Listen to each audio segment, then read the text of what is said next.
प्रधानमंत्री मोदी का मौजूदा कार्यकाल मई 2024 तक है। वैसे सबसे लंबे समय तक पीएम रहने का रिकॉर्ड पहले प्रधानमंत्री जवाहरलाल नेहरू के नाम है। वो 16 साल 286 दिन पीएम रहे हैं।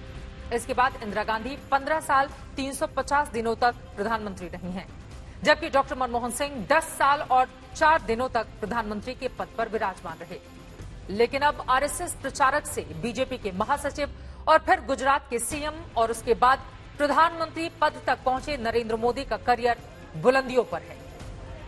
नरेंद्र मोदी स्वतंत्र भारत में जन्म लेने वाले भारत के पहले प्रधानमंत्री भी हैं। तो चलिए, ये तो बात की हमने प्रधानमंत्री नरेंद्र मोदी और उनके साथ जुड़ी हुई उपलब्धियों की, और अब आगे बढ़ते हुए बात देश के आम करदाताओं के लिए एक जरूरी खबर की। प्रधानमंत्री नरेंद्र मोदी ने ईमानदार करदाताओं के नाम एक नए प्लेटफॉर्म को लॉन्च किया।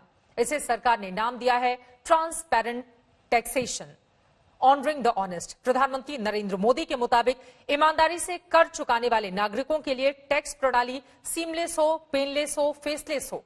प्रधानमंत्री मोदी के ही मुताबिक सीमलेस यानी कि टैक्स एडमिनिस्ट्रेशन हर टैक्स पेयर को उलझाने के बजाय समस्या को सुलझाने के लिए काम करे।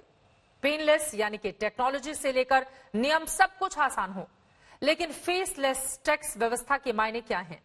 इसे ही आम नागरिकों को समझने की जरूरत है, जिसे हम आपको बताने जा रहे हैं।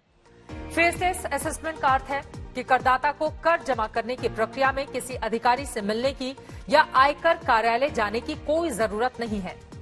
फेसलेस असेसमेंट में अब कंप्यूटर से तय होगा कि कौन सा टैक्स असेसमेंट कौन सा अधिकारी करेगा। असेसमेंट की समीक्षा भी किस अधिकारी के पास जाएगी, ये किसी को पता नहीं होगा। रिव्यू आदेश का ड्राफ्ट एक शहर में, दूसरे शहर में समीक्षा और तीसरे शहर में इसे फाइनल रूप दिया जाएगा। इस पूरी प्रक्रिया का एक डॉक्यूमेंट आइडेंटिफिकेशन नंबर भी होगा। इसके अलावा इस नए सिस्टम में असेसमेंट के प्रादेशिक क्षेत्राधिकार को भी खत्म कर दिया गया है।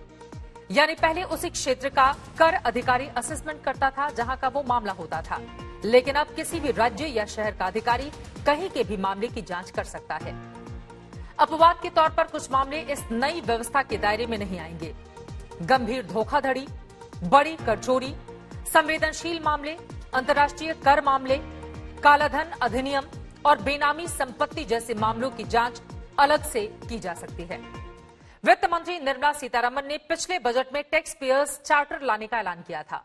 अभी तक सिर्फ 3 देशों अमेरिका, कनाडा और ऑस्ट्रेलिया में ही ऐसी कर व्यवस्था लागू है। इस नई व्यवस्था के तहत जिस बदलाव की उम्मीद की जा रही है, उसके तहत आम करदाता को ईमानदार माना जाएगा। पूरी व्यवस्थित और सटीक जानकारी करदाता को मिलेगी। करदाताओं की गोपनीयता का भी पूरा ख्याल रखा जाएगा।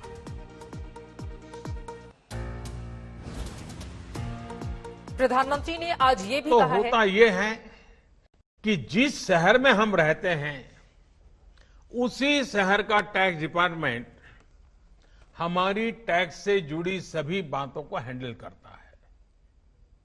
स्क्रूटिनी हो, नोटिस हो, सर्वे हो या फिर जब्ती हो, इसमें उसी शहर के इनकम टैक्स डिपार्टमेंट की आयकर अधिकारी की मुख्य भूमिका रहती है।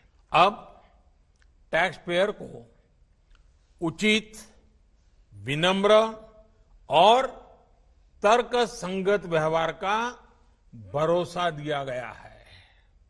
यानी आयकर विभाग को अब टैक्स पेयर की डिग्निटी का संवेदनशीलता के साथ ध्यान रखना होगा। अब टैक्स पेयर की बात पर विश्वास करना होगा। डिपार्टमेंट उसको बिना किसी आधार के ही शक की नजर से नहीं देख सकता। नमस्कार, मैं हूं अंजना ओम कश्यप। हमें उम्मीद है ये वीडियो आपको पसंद आया होगा। लेटेस्ट खबरों के लिए यूं ही देखते रहिए आज तक, और इस वीडियो के पसंद आने पर लाइक, शेयर एंड सब्सक्राइब करना ना भूलें।